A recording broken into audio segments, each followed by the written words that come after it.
السلام علیکم، آپ دیکھ رہے ہیں سب کا پاکستان نیوز یو کے۔ میں ہوں منیر پیرزادہ۔ آئیے ایک نظر دیکھتے ہیں آج کی یہ خبر۔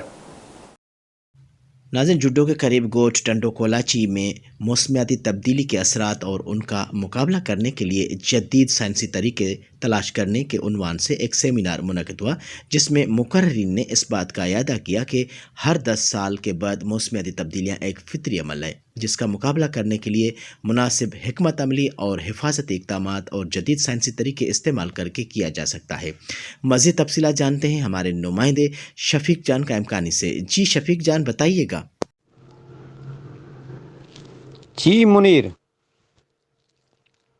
گوٹ سدھار سنگت اور عورتانی تنظیم ٹنڈو کولاچی کی جانب سے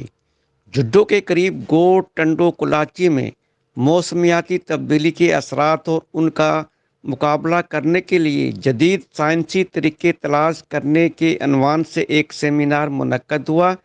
جس میں مقررین نے اس بات کا اعادہ کیا کہ ہر 10 سال کے بعد موسمیاتی تبدیلیاں ایک فطری عمل ہے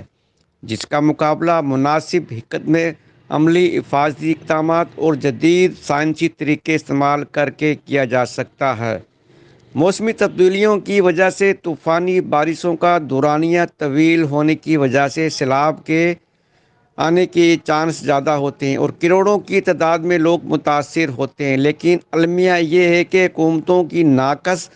پالیسیوں اور ناکافی منصوبہ بندی کے باعث ہم آج تک قدرتی آفات کا مقابلہ کرنے کی قوت پیدا نہیں کر سکے، اور یہی وجہ ہے کہ ہر سال کی بارشوں کے دنوں میں سیلابی صورتحال سے لاکھوں خاندانوں کو ڈوب کر بے گھر ہونا پڑتا ہے۔ سیمینار کی تقریب کے مہمان خصوصی